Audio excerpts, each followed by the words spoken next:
Welcome to another episode of the School Podcast. Before we get into this amazing episode, I have to thank my sponsors, Nisai Learning.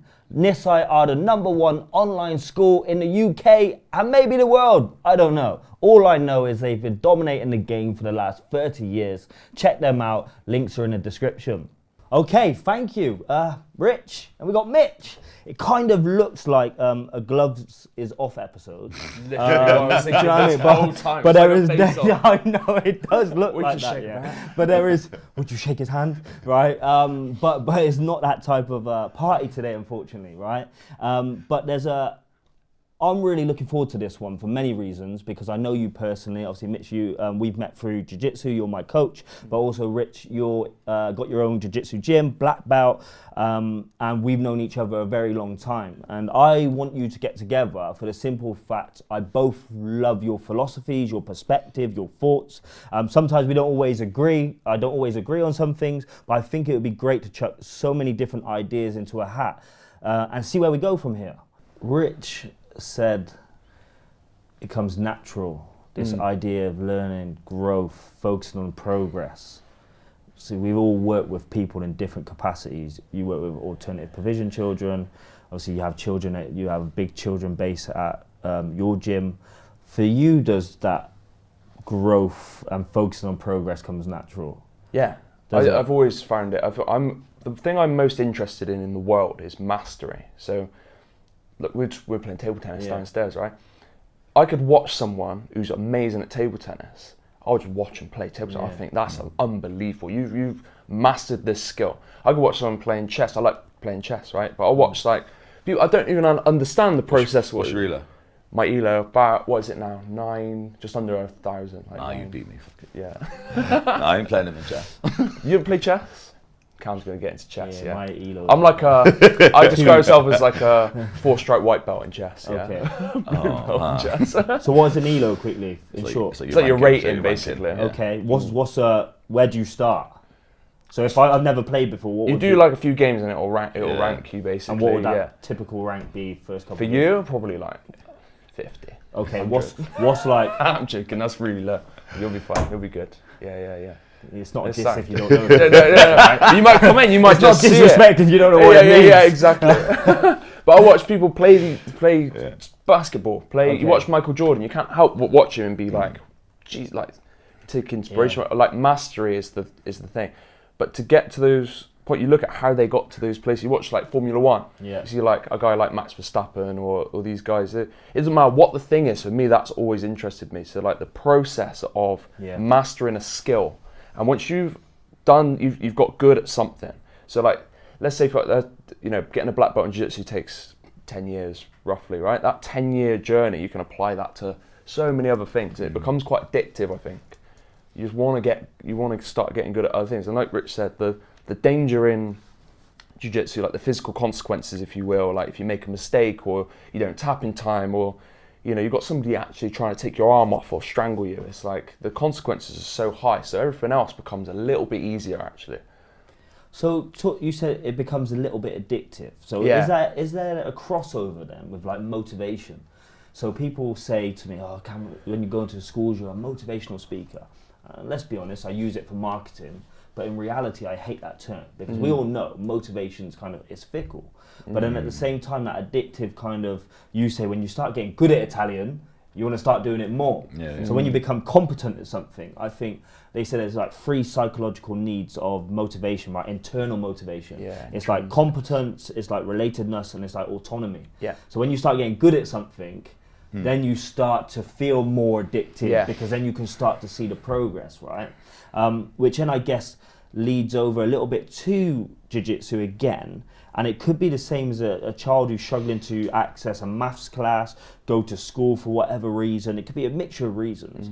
But what is the difference when you go on day 1 in Jiu-Jitsu or in the gym and you suck, right? Why do people come back? From your knowledge, not why you came back, but why do you think people come back? What comes and why do people stop? Because I guess that even where we are, there's a turnover sometimes, same faces, but then you get new faces, and it's a mixture. Why do people come back? Let me start with you, Rich. I don't know, from like the gym owner's perspective, you try and make it as welcoming as possible. I try and like, I let them know like everyone feels the same on the first day. I'm like, you're probably not going to get anything right today. Don't worry, that's completely normal. As long as you don't step off the mat in bare feet, right, and you don't wear shoes on the mat, that's the only thing you can get wrong. Everything else will be brand new. Don't worry, we've all been there, we all feel the same. And then you pair them up with hopefully like a blue belt or purple belt. It's a bit more experience that will like baby them through the first few classes. Just make them feel welcome. Don't make them feel stupid when they make a mistake. Yeah, you know what, so you teach them, know your left hand. No, your left hand. There's like, forget your left which hand they got. Yeah. And then like, It's everyone. It's crazy. And like, I'll laugh at him. Like, I'm like, oh, he obviously feels stupid at this time, right? But let's just laugh about it because like we've all done it. Mate, like, no, we've all done it. The other ones, you've left-handed it. And try and make a bit of a joke of it. Make them feel not stupid. Not make them feel like out of their depth. Because they are out of their depth. It's completely new. Do you know what I mean? So so that's why I try and get people to come back. Hopefully, people they like the feeling of being new at something, this and that. I couldn't tell you other people's reasons for coming back. I'll be honest. I think a big part of the thing in martial arts in general, if it's boxing, kickboxing, jiu-jitsu, whatever, we're not allowed in society, especially as like blokes, and there's no rough play. Yeah. You're not allowed to like, you can't just have a scrap with your mate at like in Cabot, do you know what I mean? And have like so when you got this space where you're almost like free to kind of like, oh, what, just throw this guy on the floor. Yeah, it's fine. You can have like it's fun. It's a safe, as long as you provide like it's a safe environment. No one, like you said, no one feels stupid for making mistakes and you correct things. I don't know, it just becomes really, you've done it. Like, why did you come back? But I think I've got a similar mindset to you guys. So like when I'm into something, and to be fair, bless Rich, I probably messaged him for years before saying, I really do want to try jiu-jitsu, like, and but it's because, but then you do it and you think, why didn't I just do this 10 years ago? But I guess when I touch on it, I guess it's this whole idea, even a bit around masculinity or ego or whatever. That first session, it's gonna be hard. Well, it's always hard in jiu-jitsu, but it's like you walk into a room, blokes you don't know. Ultimately, it's scary. Ultimately, it's scary, which is fascinating. But I do want to quickly just touch on something you said. But I think it translates to kind of the kids as well. Yeah. Right. How do you think what you've just said kind of translates to the kids? So I've noticed with like the alternative learning provision stuff that I do, we've got kids with like quite, in some cases, really extreme like home situations, and they've got different bits. Having a place where they can come with their mates and they can just be a bit like, they can release some of that, like almost fit. Like they've got physical energy, they've got like they're high energy kids a lot of the time.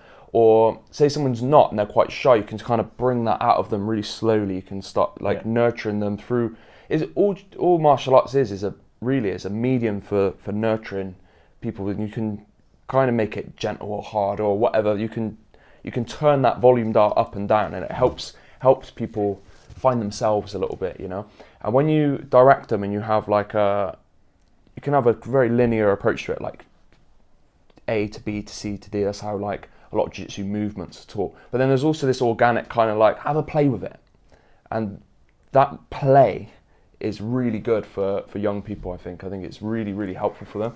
And I've heard, so the feedback I've got is after those sessions, that, like you said already, like it allows you to be a better XYZ father, working in your, like, you know, writing talks or whatever it may be. You do a jiu-jitsu session or a boxing session, pad session, whatever, and afterwards everything's a bit quieter. Your mind's a bit quieter now, you know.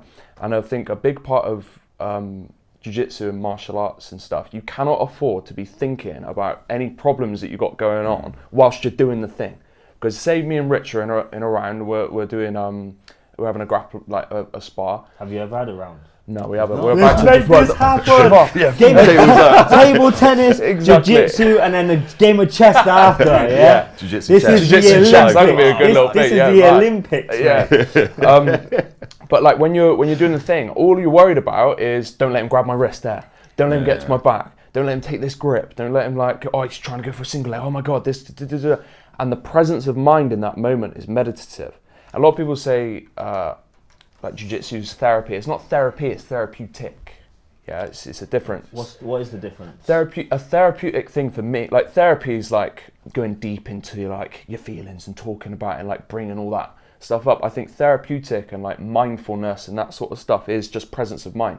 It's like am I right here, right now? And jiu-jitsu and martial arts is one of the things that like really forces you to be present, I think. That's a nice way of putting it. Yeah, it forces you to be really present. And then as soon as you leave, you go, oh man, I've got to go to the shop, I've got to pick this up. Oh, the kids are ill, all these things come back to you. I think you that's walked out the the gym the other day and your tyre's flat. Yeah. That's the main difference, I think, between like doing jiu-jitsu, for example, or boxing, or MMA, or whatever, like physical, where you're in a combative situation, and going to the gym. You go to the gym for the 5 to 10 reps you're doing in the gym. You're thinking about those 5 to 10 reps. That 2-3 minute break you've got in between sets, you're back to thinking about your bills, your stress, your dog, your missus, your kid, your business, your da-da-da. Then you're like, oh, I've got to do my next set. You do your next set for that 30 seconds, whatever it lasts, and then you're thinking about your problems again. Going for a run, I don't know how people go for runs, right? All you've got is time to think about all the bits of your life that you need to deal with. Why do people jiu-jitsu guys beef running? I don't know what it is. I don't beef running. I don't mind running. High rocks, beef high rocks. Adult sports day. Grow up. Do a proper sport, man. Yeah, grow up. Cut that. Grow up. Do something difficult. Do you know what high rock stands for? I'm not Go on, say it loud. Go on, Rick, say it. And then let's pretend he's a high rock athlete. Let's change out on AI to high rocks. Well, what is it? Hybrid rock star. Hybrid rock star, apparently. Yeah. Apparently. Is that actually what it means? Yeah, man, that's what it means. I swear that's what it means. Yeah, it's adult sports day. It's CrossFit for people that don't want to do weights. Dave's over there now. He's like laughing. He's like, yeah, that's brilliant. Right. Adult sports day is hilarious. It is, man. It's ridiculous. I've totally lost. It's not a sport. It's exercise. It's not a sport. And then they're trying to make a sport, they're trying to monetize exercise and these stupid race events. Oh, I grew up in it. What was we talking about before we get to the high rocks? Presence of mind, mate. Yeah, there you go. And I was saying that's really, it was a really good way of putting it. And that's and the other gyms as well. I'm just going to go off a complete rant. Yeah. We start naming people. Yeah. But I do think, for me, I get really present when I'm doing the rounds, for sure. But as you know, sometimes you're teaching something and I'm there. But I know it's a bit of a joke, but it's true. When you're like, 3, 2, 1, and clap, and then like... It's like the Men in Black. And you're like, oh no! I swear it's the day, But it's genuinely true. Like, for me, it wipes your mind completely. But let's... staying on this subject, because I do feel like we're all similar in many different ways, and then I do want to touch on, because you both train children and all the way down to like 4-year-olds all the way up to teenagers. Can you learn that natural, what you pretty much described before, that ability to just want to learn, to progress? For you, you're like, it's just normal for me. Can you learn that though? Or where does that actually come from? And I do want to just try and go off a little bit. And tell me if I'm wrong, Rich. But obviously I know for sure with you. You also got 2 brothers who are really good at boxing and fighting. Yeah, very similar mindsets as well. Right, so I guess you all came up together, beating each other up, but also actually going to the gym and learning the trade, right? So there's an environment there, like, and that's huge. That culture, environment you push, it's natural. It almost becomes easier then, right? Because, you can say, that's why everyone starts a new diet on a Monday, but if their environment is not set up for them to be successful, they're probably going to fail by Wednesday, right? But then I do want to touch on whether your dad was into that, but then I think your brother does quite a bit as well, right? So I was lucky as a kid. I kind of had, like, my dad was a really good role model. He worked super hard, like shift worker, and then he'd come home and he had like a gym set up in the garage. When I say gym set up in the garage, I mean like old paint buckets full with cement and stuff. He couldn't afford like a proper weight set up until he eventually got some York weights from Argos back in the day. And so I'd like grow up watching my dad do like Arnold Schwarzenegger style 4-hour workout that nobody would ever do now, right? But like 4-hour workouts in the gym after doing a 12-hour shift. And then because he was into the gym, my brother then got into the gym, so I was growing up watching my dad training and my brother train. Your brother older than you? Yeah. Okay. Yeah. So yeah, to me it was like, it's a normal thing to go to the gym. So I had good role models in that respect. Yeah. My dad especially, with like how much he worked, and I would try to provide. And then, so you go thinking, it's normal, you go to the gym. My dad goes to the gym. Yeah, environment, yeah? Yeah, so that was helpful for sure. Interesting. What about you? Yeah, my dad didn't do any like, nothing martial arts based at all really, but my dad, my brothers, like, we're all very like obsessive people, if you will. Like, if you do something, you do it well, or you at least aspire to do it really well, right? So my dad's into like classic cars and bikes and fixing engines and stripping things apart. So I grew up with there's like engine parts all over the place. He's spraying things, he's building cars, and I'm thinking like, that's like absolutely crazy. And it's really funny because none of us are interested in cars. But you applied that, I think we've all applied that like mindset of like just try and get good at something. Okay. All of us do it. And then obviously having brothers as well, the competitiveness of like, I'm going to be better than you at that, whether it's a video game or a like board game or this or that. So I think that environment is a bit of a superpower, I think. I think having competition around you drives progress a little bit. Competition helps you to build that. Yeah. And even if you're not like with the martial arts stuff, you don't need to be doing actual competitions, but like there is competition element to it. And I know you wanted to touch on like ego. Ego's helpful, I think, for a lot of this stuff. Like you want to, whether it's for yourself, like you want to get better for you, that's fine. But also, that guy ain't tapping me out today. You know what I mean? You have that like couple of days where you have that in you. I think it's good. And that's why the gym you go to is important. Yeah. I think people shouldn't just Google closest jiu-jitsu gym to my house. If you're just starting jiu-jitsu, whether it's for your kid or for yourself, go to 3 or 4. Yeah, see what the environment's like. Maybe like watch the advanced class afterwards. See what the atmosphere is like. See what the camaraderie is like. See the intensity that they train, and find the gym that's right for you. Because a gym that just trains a competition might not be suitable. If you're 45-year-old dad or free, I can train 3 times a week. It might not be the right gym. You've got to find something this like you said, it's going to like harness. It's going to be what you need. Nisai brings the classroom to you, delivering high-quality live education for learners who need a different approach, whether fully remote or through our hybrid zones within schools, providing accredited teacher-led sessions no matter where you are.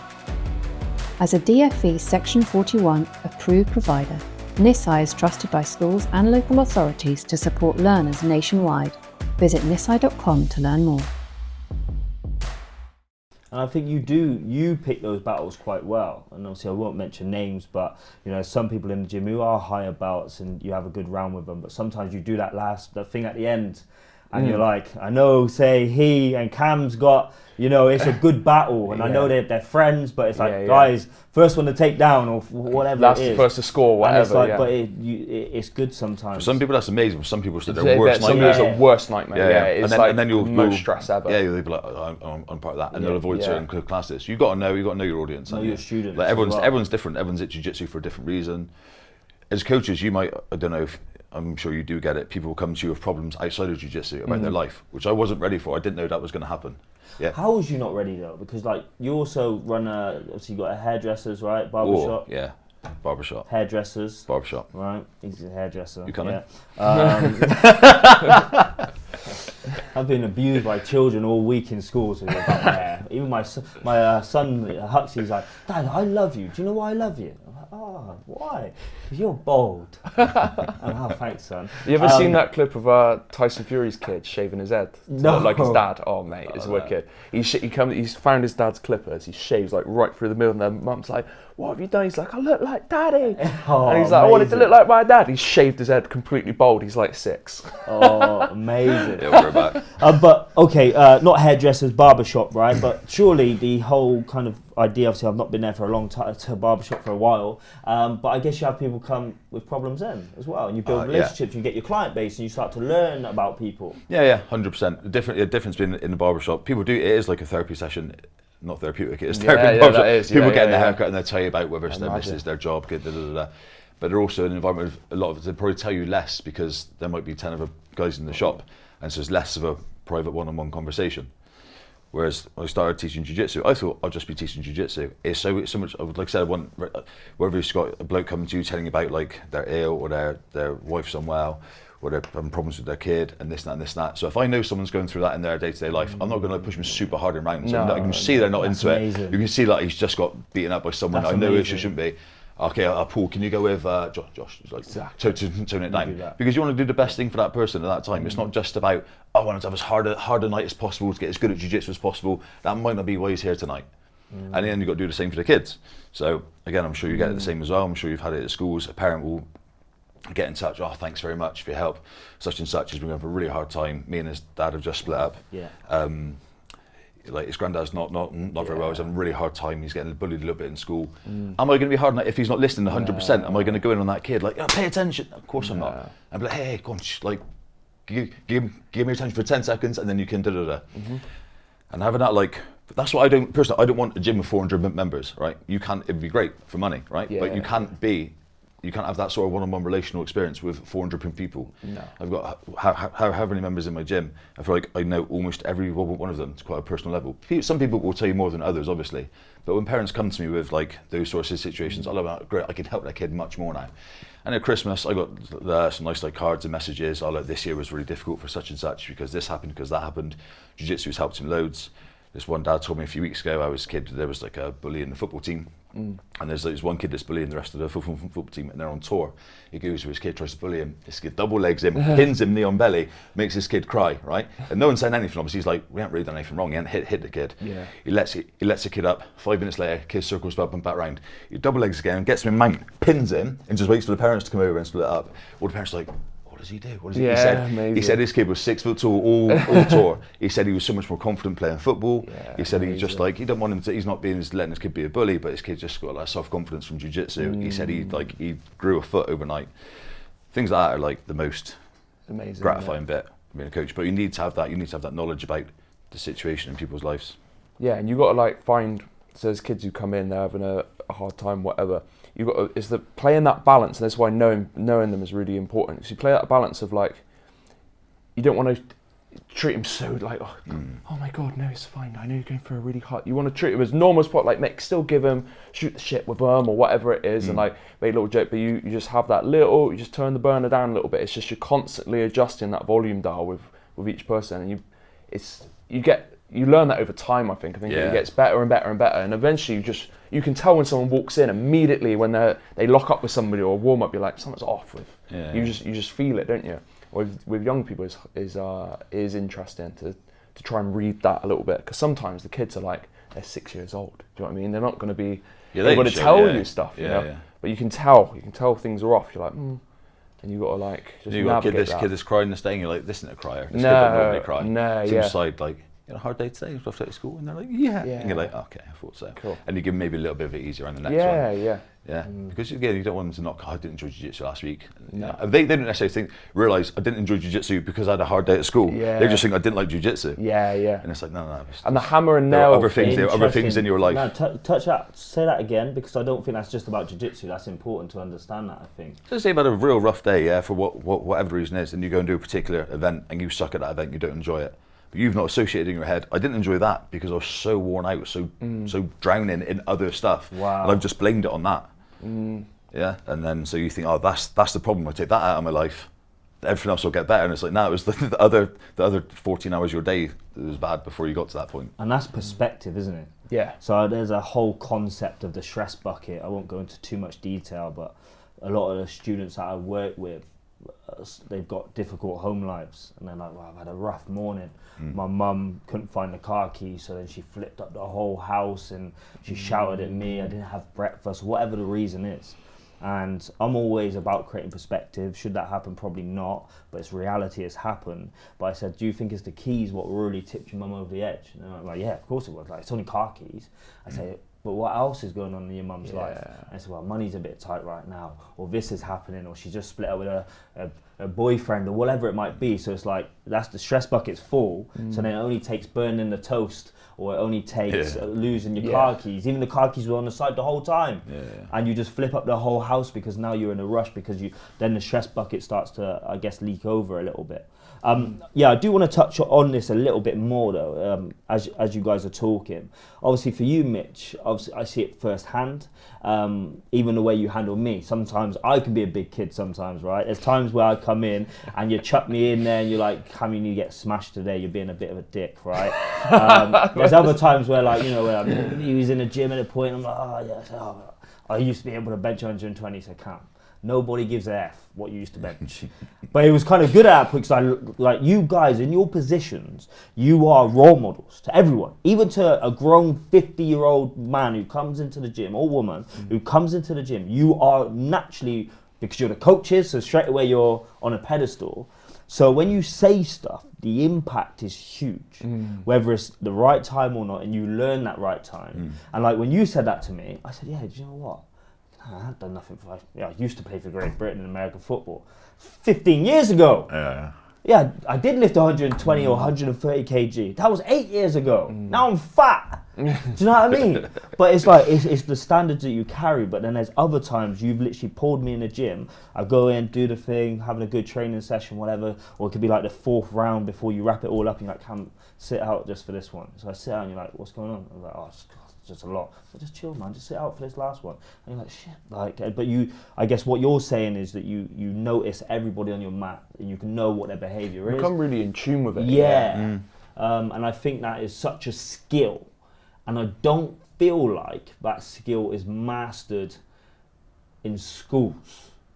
And in fairness, teaching is a hard job, whether people say it is or not, and so people's got their different opinions.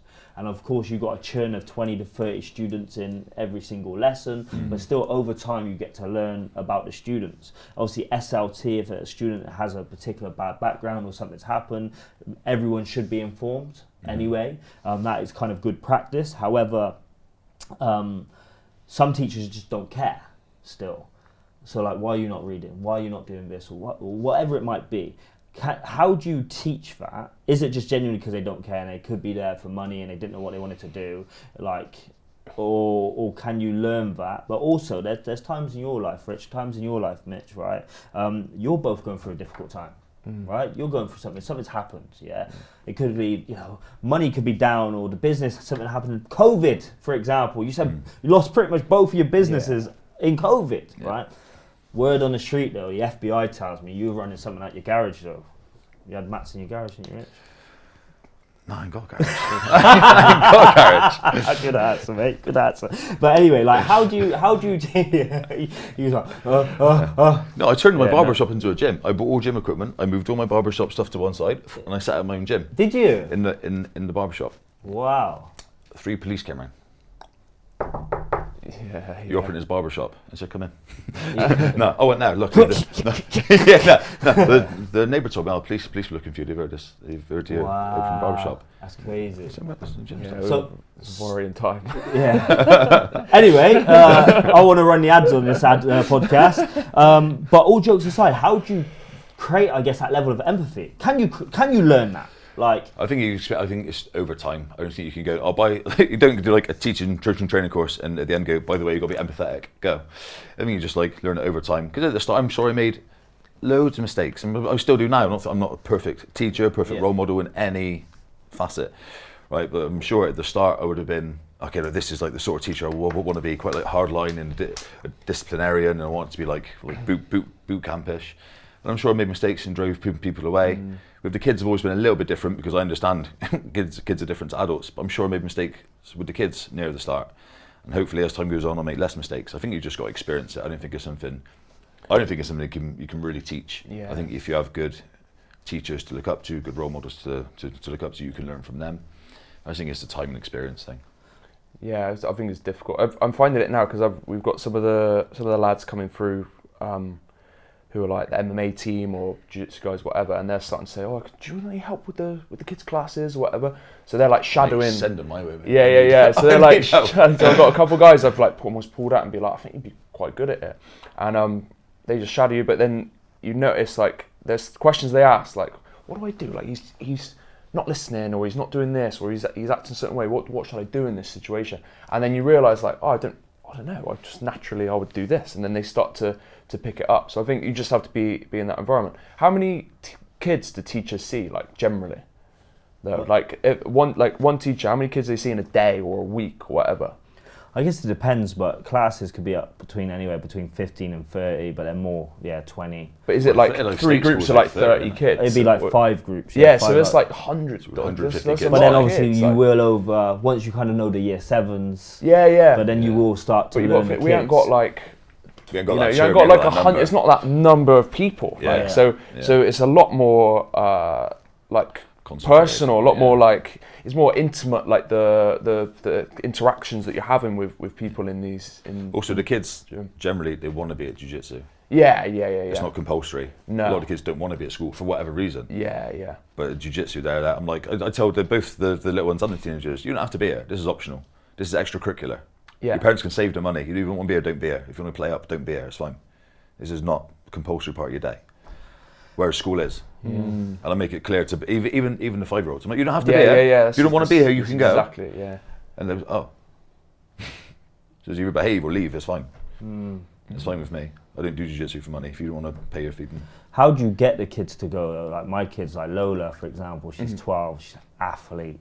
But she's just, it's a bit too, like, I wanted to get into it. Can you force the kids into it or not, do you think? I don't know. It's tough. I don't know, I ain't got kids. I ain't got my own kids. But you still, whether you got your own kids or not, you still see kids who come in who might be forced by their parents. Compared to the ones who actually genuinely have that internal motivation. Like, does that forcing approach actually work? I think maybe the younger they are, the more they'll do what you want them to do. As they go through adolescence and teenage years, they're going to speak their mind a little bit more.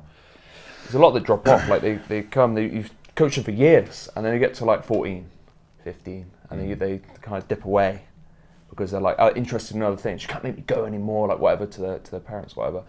A lot of them then come back like years later again. They get that like little period of time where they're like didn't want to do it or whatever, and then you see them again like, oh my god, I haven't seen you in ages. Like, where have you been? You've got like, you're this tall now. You know. Like if kids leave, you make it known. So the door's always open. I understand. You've got other interests. Like, mate, you're welcome back any time. Like, don't be a stranger.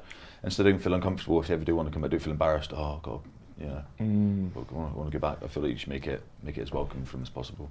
But in terms of teaching that, like trying to get people to want to do things, again, it's like the motivation is fleeting, right? But discipline is consistency.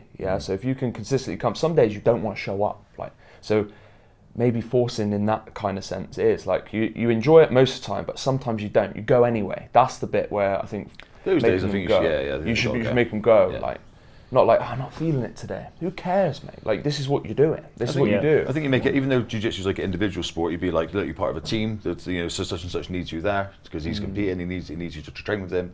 Other people rely on you. It's not just an individual sport. You're part like a football team. If your main striker doesn't turn up, the whole team can't play, right? So you said jiu-jitsu, no, like, they need you to train. Such and such needs you. You always is your training partner. Come on, let's go today. You might not feel like it, but come on, let's go today. If you've got to do that every single week, then maybe it's a problem. Like Mitch said, as long as 9 times out of 10 they want to go. If that 1 time out of 10 you got to give them a little extra nudge, I think it's probably okay. Amazing. To go on that, like you said about it being a team sport, it's individual, but it's a team endeavor. You can't train jiu-jitsu in isolation, right? It's an individual sport, as in like, especially if you're going to competition, it's just you that walks out on the mat. You've got people behind you, but it's like, it's you that's got to do it. You're not relying on the team. You can't fall to the machine to look after you, if you're on a rugby pitch or a football team or whatever, basketball team. But I noticed this, and I've had chats with guys in the team before, multiple times this has happened, where like 3 guys will have their fights, and then 2 weeks later or 3 weeks later, guys in their weight class in the gym have got their fights, but they need their training partners to be in there. So although your thing's done, going back in, you might be a bit banged out, you might not be able to do the level of work that you might be used to, or whatever, but you're there for your teammates, you can hold pads for them, you can do like drills with them, or whatever it may be. But you come back in the gym and your thing's done, whether you won or lost, well done. Now it's the next bit and the next bit, and it just, it just keeps churning on and on and on and on. So I want to kind of dive into this whole idea of, you said it before, like is it fawning? Is that what? Fawning, yeah. Can you just talk about the different ideas? So I learned this from my girlfriend actually, who's a therapist, but she said that everyone thinks about like fight or flight and like stress responses. So like have you heard of fight and flight? Yeah. But it's usually flight or freeze are the 2 main ones. Like, when you're walking across the road and a car's like right next to you, you go, ugh, like that. Most people's natural reaction is to freeze, right? But you have fight, flight, freeze, and then fawning is another one. Yeah, you're a bit of a fawner, mate. So fawning is like I want to be your friend. Like, don't hurt me. It's fine. No, come on, we'll get on really well, mate. And there's guys who do that in competition, or they do it whatever, and you start to see people's like innate kind of how they respond to really high stress situation. Like you were saying, like you were training with Big Staden, right? So he's in a position, you're like, you can't tap me, look at the, you make a joke about it because now you're mates, Now, to be fair, I was trying to annoy him. Like, there's some people I do it for, like, because he was doing a typical MMA thing, you know, when like they can't quite get you, so then they pretend to punch. My pet hate that. So then Mitch called him out on it. So I thought, I'm gonna suck up to the coach here, make the coach laugh because he's gonna protect me at least. So I said, you got those big muscles for what? You can't even tap a 34-year-old fat dad. What's going on? And I didn't know him really either, so you just see him getting a bit more. And then what made it funny? And a week after he came back, and I was like, I was only joking last week. We got one of those in our gym. Yeah, no, we got one of those in our gym. To be fair, like Darren.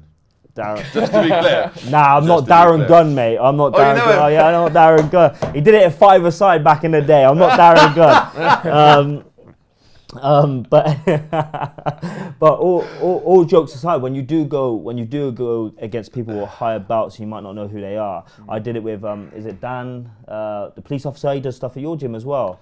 Brady, yeah. So Brady, I did it the first time I knew Brady because I seen him on Instagram. I didn't know him, but I've seen his stuff and I know what he is. Man. So like when we done the wrestling drills that you do at the beginning, I was like, where do I put my arm? Like, even though I kind of knew, I was trying to let him know that I'm not a threat to you. But it's a bizarre. It's a really weird thing. And then but in the second you get on his back, you're going to go across his jaw, across his nose. Yeah, you're there. No, but I'm not one of those though. I'm not. I would lose a round on purpose just so it didn't feel awkward sometimes, and it's a bizarre thing. Yeah. And I can't. And it wasn't.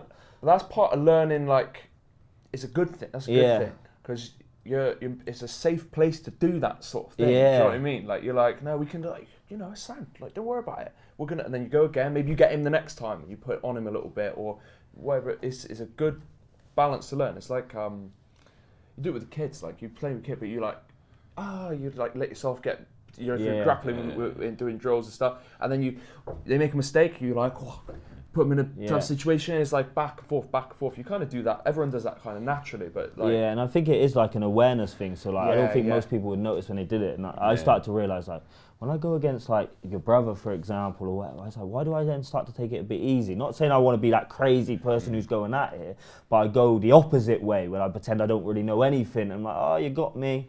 And then you're a crap training partner. And obviously I don't do it a lot, but I realise sometimes I do it. I did it recently, the Bristol show in November, the competition. And everyone there was all like jacked up, ready to go. You can see it. And obviously when they come out and wrestle me, first thing they're yanking on my head because I'm small. Yeah. They're never going to get my leg. So like, but I'm not even hyped for it. But then I don't know if that's a sense of kind of, I'm like fawning, because if I lose, I'll be like, I don't really care anyway. Yeah. But then obviously I won it, but even then I just won on skill in reality. But like that whole concept after I broke it down, why weren't I up for it? Why didn't I? With over 3 decades of experience, we specialise in supporting young people with special educational needs, attendance issues, and students at risk of exclusion, as well as elite athletes, performers, and families who travel and need continuity in their learning. We combine in-person mentoring and virtual learning with small class sizes, subject specialist teachers, strong pastoral care, and rigorous safeguarding to ensure NISI students feel safe, supported, and ready to learn. Visit nisi.com to learn more. Is it not been that for us, or have you just got a calmer approach? Yeah, you could have just... People get ready for it different. Some people need to be like heavy metal and slapping themselves. Fine. Some people just calm, just want to collect themselves. That's fine as well. There's not an optimal way for each person, but there's no this is the best way to get ready for a fight, a match, an exam, or whatever. There's no one best way, other than like prepare as much as you can. But then psychologically on the day, whether it's an exam at school, whether it's a jiu-jitsu match, MMA fight, everyone preps differently, right? And you feel how you feel, right? Yeah, some people are doing box jumps on the side of the mats. Other people just tell us. So my coach's coach to tell us, coolest bloke in the world, 2-time world champion, jiu-jitsu. Me, him, and Pedro, a few others, all went to Lisbon in 2017 to do the European Championships. So I'm watching him could compete. He's won his match. It's taken him, I don't know how long. He strolls off the mat. He sits on the chair. He puts his socks on, his shoes on. He fixes his hair. He puts his hat on. They're already calling him for his next match. And I'm like, tell us. And he's like, come on, just fucking, what are you going to do, start without me? Just strolled around the thing, took all his stuff back off. Nothing fazed him. some people sprinting mat to mat to mat to mat. The thing with that you're saying though, like there's also a bit of fear of success that people get as well, and I think the term is tall poppy syndrome. We talked about this before. The tallest poppy in the field gets cut first. So a lot of people have this thing of like, well, if I beat this guy, now I've got to beat that guy, and if I beat that guy, now I've got to beat this guy. And like MMA rankings and stuff, you beat this person, now you've got to fight the bigger fish, and then the bigger fish, and the bigger fish. So you end up kind of like stifling yourself a little bit, like you don't feel like you should. And then when you're training with somebody at a higher level, you're like, oh, I can't tap him in front of everyone. He's a brown belt. Like, I can't go for it. Are you crazy? Like, what if I got him? And like, what if you got him? Do you know what I mean? What if you did tap that person? It's like, am I now? You start overthinking it in your head. Like, am I now that like level? Do I have to do that every day? Like, do I have to go through? But just less thought. Just do the thing. You know what I mean? Any thoughts on that? We've got a lad at our gym, Aaron. And we get loads of like visitors could come to our gym and train, which is amazing. Encourage people, if you want to come train at our gym, train at our gym. And he's a white belt. He's a really, really good white belt. And if a blue or purple belt comes from another gym, I look at him, I'm like, okay. Yeah. And he's a bit like, should I? And I'm like, do it. Yeah. Do it. That's amazing. And sometimes they look at me, I'm like, no, it's fine. But that's also, you know him and again as well, right? But it's a fine line between like rolling respectfully with someone and being submissive. Yeah. So for example, let's say you get to it don't matter whose back it is. A black belt is no better a person than you because you're a white belt, they're a black belt. But let's just say you've got this mindset that they're higher than me. Fine, okay. Let's say you're on their back and you get something and you think, oh, is it disrespectful to do? My head is, if you're going across their chin, across their face, don't do it. You probably wouldn't do it to a white belt, don't do it to a black belt. If you get a legit submission on and you put it on, they're going to mind. Yeah, they should be upset with themselves for getting caught by a white belt. That's a quiet drive home. Pretend that you let them do it. That's the trick. You go, just tighten your Yeah. You said Yeah, I'm like, oh yeah, no, put your leg there, mate. Yeah, now you got me. Yeah. But it's like, how you do it? If like you put a bit extra on the arm or whatever, it's just like blue belts do that to white belts a lot of the time. It's a big thing at blue belt. Yeah, like so, like you get a blue belt in a position and you're like tapping. Oh right, that's it. Just do it a bit tighter, move your hands. It's like, I know what I'm doing, mate. Yeah. Look where I am. Straight arm, got the wrist. You're like, oh, is it? Bring it to the bottom. That's it, mate. Well done, good job. And then you go again. Yeah. A little bit. Yeah, but I guess another example for myself was, I think you're obviously you do a lot in training with Mark. Yeah. And Mark came to Impact at Staple Hill, and I did a round with Mark, but it was that same whole philosophy again. Yeah. Like, are we gonna arrest? Like, what are we gonna? And it was just that whole like, I know this guy can kill me, but then it's like, I know he's not going to just go and kill me because he wants to train as well. Generally, the higher level person will match the intensity of the lower person. So if you're like, I'm going to kill you, I'm like, okay, I'm going to keep myself safe. Because even though you might be a white belt, if you get hold of my heel or my knee or my neck, you could hurt me, just because you're a grown man. And if you squeeze something hard enough, it's going to hurt. So if you're going super intense and your elbows and knees are everywhere, okay, I'm going to control you. Like, you won't get anywhere near me then. But if you want to show me your jiu-jitsu and go technique for technique, then we'll do that. And I'll let you get into positions and I'll escape it, and then I'll let you escape my position. There's no black belt I know that gets any pleasure out of it. I'm going to fucking batter this white belt. You should teach that to Mitch, actually. So the last round we ever done, right, it was a while ago, to be fair, and he led on top of me with his arms wide and his legs wide, and he just put all the pressure on me, and I was on the floor like this. I can't do nothing. I'm going to go with you deserved it. I'm just going to go with you asked for it. After this interview or this conversation, I feel like I'm right. You just like, but you didn't even use your arms and legs. You were just like this on top of me, like you were jumping out of an aeroplane. I've got an elbow injury at the moment. I'm having to spar with my arm tucked in my belt. Wow. I'm having to spar one-handed at the moment, and it's difficult. Man. So quickly talk to me, because we have to move on. And you mentioned ego earlier, because I said yesterday that's something I wanted to talk about. Firstly, in short, what does ego mean to you? What is ego? Ego is like what you perceive. I don't know. It's a hard thing to pinpoint in my mind, like what it actually means. But your ego is your perception of yourself in relation to other people or other things, or like what your perceived ability is of something, or your perceived value is in a given scenario. That's what I would kind of like. And does everyone have an ego? Everyone's got an ego, mate. Whether it's a lot big or small. I think everyone's got an ego. Like whether it could be really intrinsic, like you have a want to just like better for yourself. You could be in a room like on your own, like we brought up chess earlier, like you're learning how to play chess from a book, and you could be like, oh, I want to be better than I was yesterday. That's ego. That's you trying to better yourself. And then ego in an environment where there is a bit of competition, I think can be really good, and it can be really damaging as well if there's too much ego in a room, maybe. But it depends on what your endeavour is. If you look at like so Formula One, for example, there's 20 Formula One drivers. 22 now. Yeah, 22 is it? Yeah, 20. All right then, mate. Cadillacs come on board. board. All right then. Fact checking. Yeah, all right, fact check. But 22. Cadillacs come on board, mate. Right? Yeah, 22 in the world, mate. In the world at that true. level. If you don't have ego, you're not making it to that 22. You have to want to be faster than the guy next to you to get that seat. And if you and you know this, like they'll lose their seat. Someone's faster, you lose your seat. So there needs to be a bit of like a ego there to like kind of. So what's the line between, or the difference in competitiveness and ego? Yeah, it's a tough. Well, what is the line, question. Rich?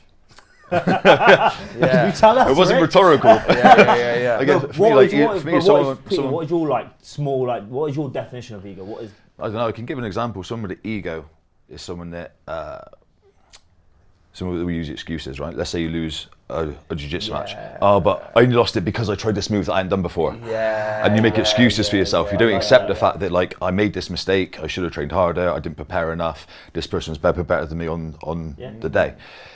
I know people that would be like, I only lost because I tried this, and I wouldn't usually do it, but I did it at the match. That's why. Oh, so you beat yourself. Gary always says this to me. It's like me and another black belt in my gym, really, really good guy. He'll be like, you got those people that they think that no one could beat him on that day, but they just beat themselves. Yeah. That's ego.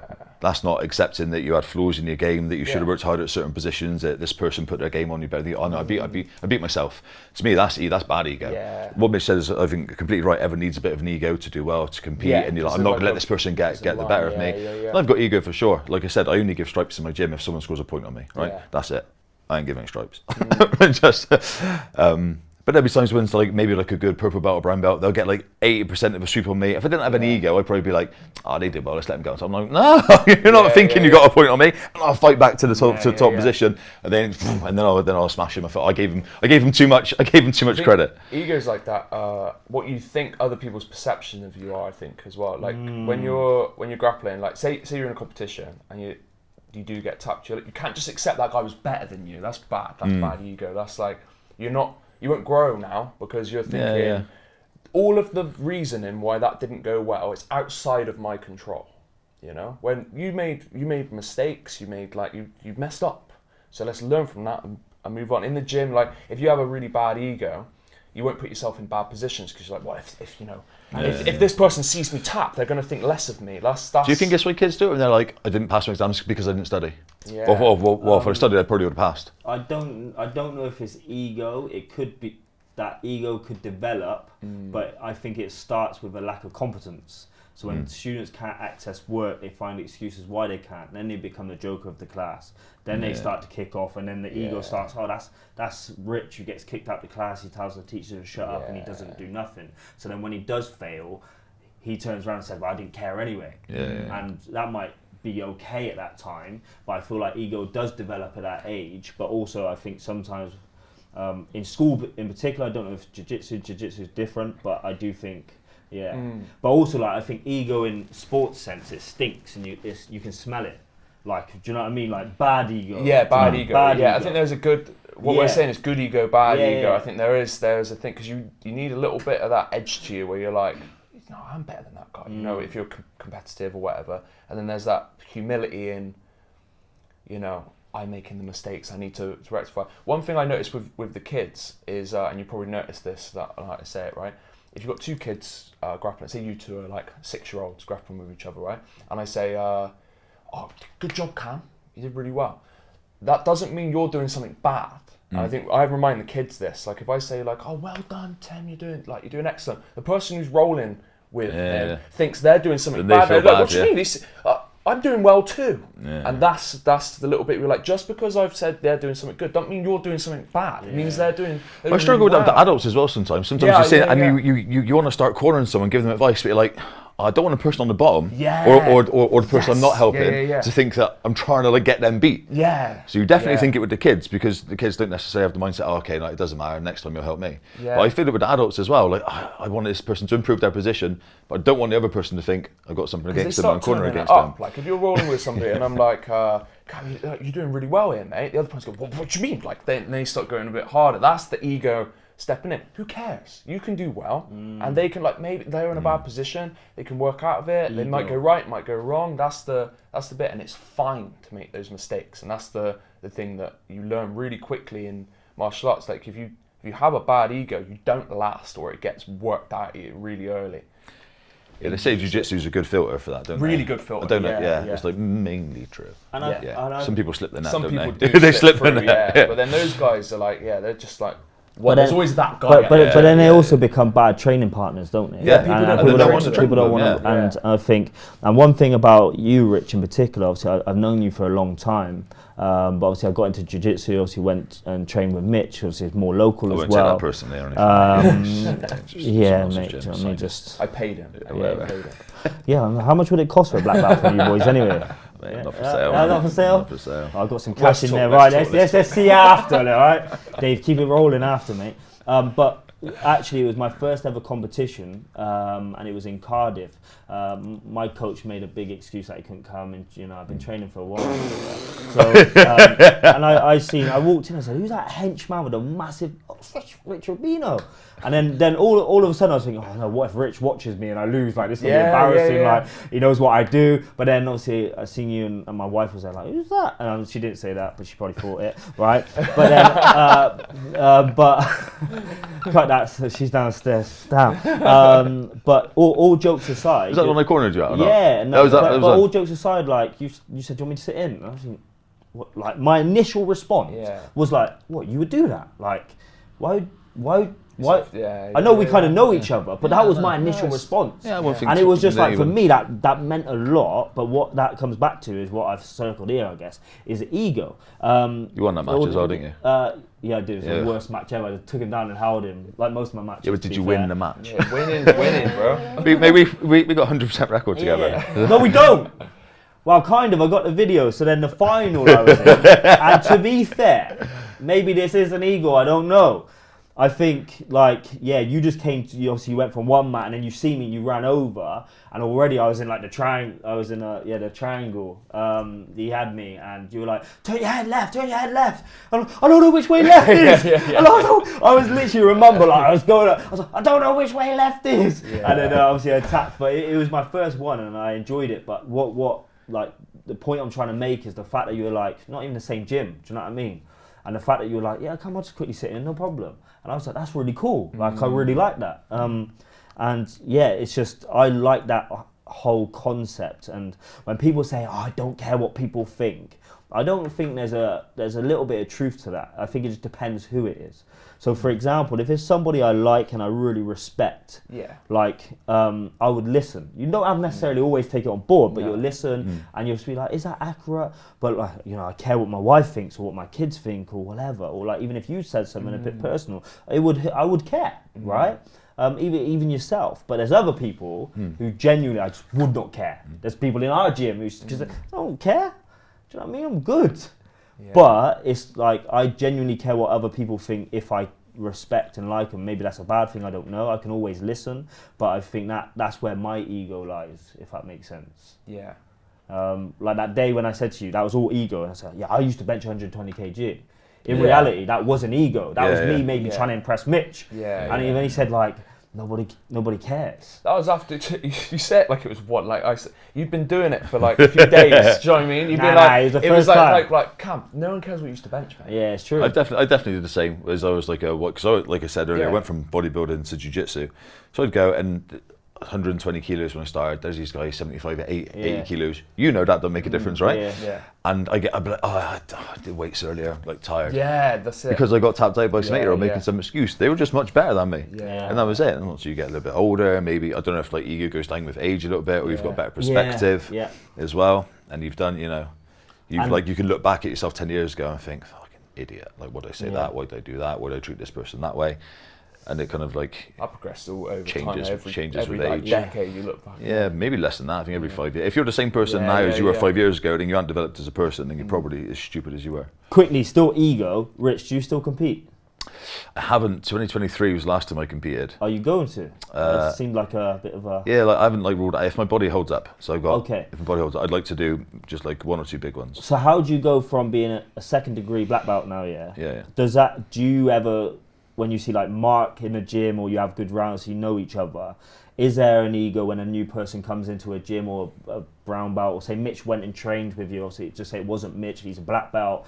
Do you feel like there's a bit of an ego to prove yourself because you are a second degree black belt? But within time, let's be honest, right? We've got actually a mutual contact who comes to ours, Tad, right?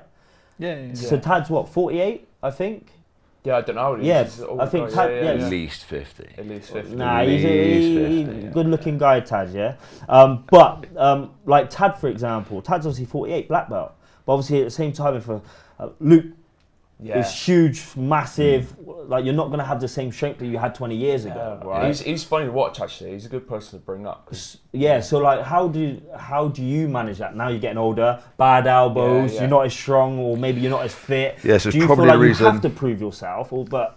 No, it's probably the reason my body is such in bad shape, to be honest, because like I said, if someone gets a little bit of a swoop, I didn't get it, so I'll fight back harder at that position. If, let's say someone new comes to the gym, let's say a brown belt from another gym. Yeah, it's a good question. So usually what I'll do is, it depends on the state of my body at the time. If I'm fully fit, I'll be like, cool, let's go first, right? And I'll put it on them, and just you. I don't know. Like you got that bit of competitive ego in you, mate. You gotta get back in there. Yeah, you still, for sure. you still got that. But then sometimes if I'm not feeling as great, I'll put them with like people their level, whatever. And if my students are getting the better of them, I'm like, okay, I don't need to roll with them. Yeah. If they're not, and I'm like, oh, I can't have them come into my gym. And that is 100. That is ego. I'm like, I can't have someone new come into my gym and beating my students and leaving thinking I'm top dog at that gym. Yeah. That is ego. Yeah. So what you're saying is you get them tired, then you tap them. Rich, mate, come on. Mitch, what about you? So obviously with your journey, obviously even in professional MMA, you've had some wins, you've had some losses. How have you handled some of those losses? It doesn't, like, all that matters is the performance. You feel really like, losing's rubbish, mate. Yeah. It is rubbish. Like, whether it's jiu-jitsu competition, whether it's like you're going out there to do that thing. That's where there's a time and a place for it, I think, isn't there? Like, if I go into like a fundamentals class that someone's teaching, I like, rock up and I'm like, I'm about to show these boys up. You know, that's not the place for your ego to come through. But then when it's, you know, it counts and is on the line and things like that, you've got, like, that's the bit where you're like, yeah, I cannot let this person beat me. Like, somebody visiting the gym is, I don't know, sometimes they're visiting you as like a sparring partner or whatever, and then you switch that on. Like, you go like, nah, you ain't coming into my house like this, and you have this like little bit of bravado about it, like let's go for it. But then there's other times, usually happens when you know them quite well, you've trained with them a little bit longer. So like Ash Gibson, who's like a big name, my weight class in Bristol. We've competed against each other twice, or 1-on-1. Like we got that out of our system ages ago, and then when we meet up, it's like, look, we've got that, we've exercised that muscle, you know. Mark, I got a really good relationship with Mark, and we get some good work in and things like that. There's no ego. If he gets me, I get him, blah, blah, blah, blah. And it's just it's fun then. Yeah. But then, like you're saying, if somebody comes in, they're like styling on your student stuff, you have this little bit of like, nah, you can't allow that to happen, you know. So there is, but I am a competitor, so there is that little bit of it, and I think you need that little edge that you sharpen up in the lead up to competition. But immediately afterwards, mate, like I'm telling you, it's a really strange feeling, especially from an MMA fight. You fight on the Saturday, and you're this guy, you've been building up, you're like, I'm gonna win this, I want to beat this guy. Monday comes, no matter what's gone on, and that's completely exhausted. That candle is burnt out for me.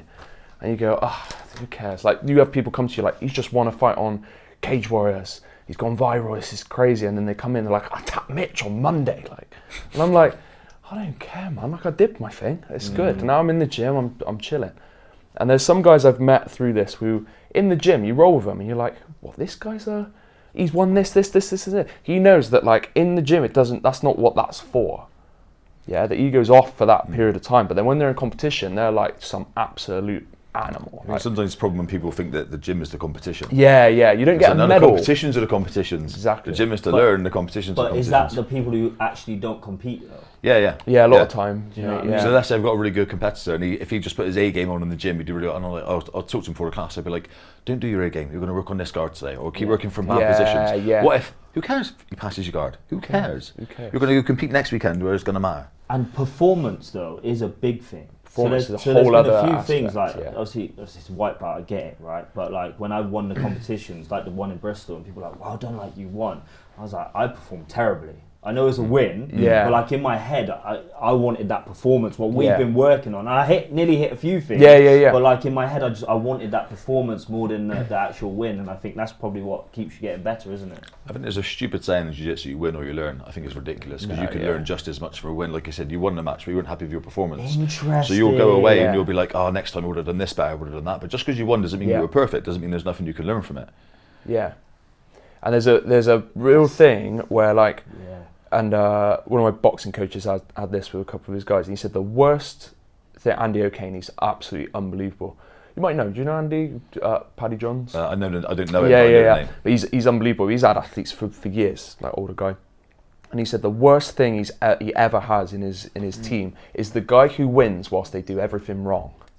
Because then it reinforces that bad. Yeah. So he said that like false positive is the worst thing to get out, because you say to them like, you should be doing this, and this, and they're like, well, I'm winning, aren't I?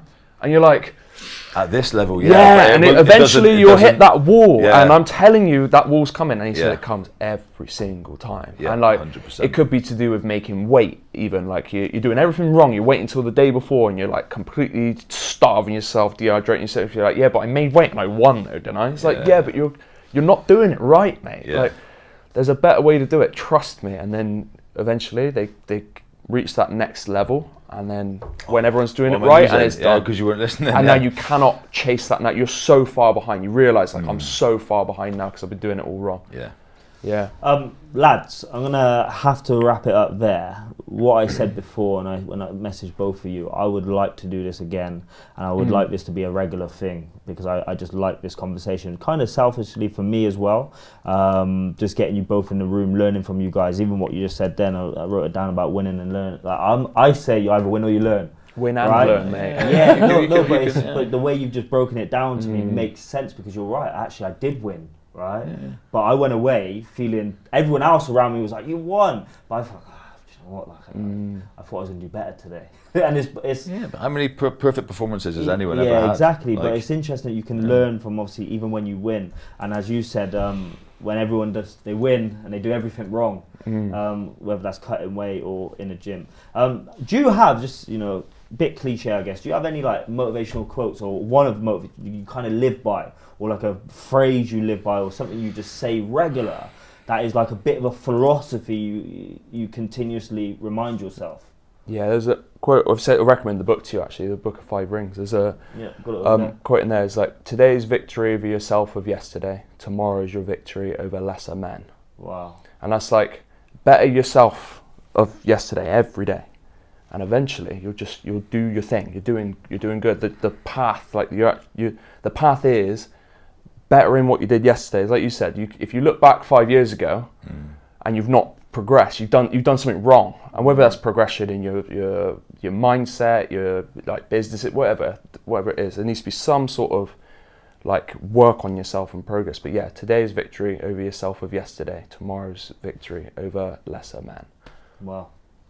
Yeah.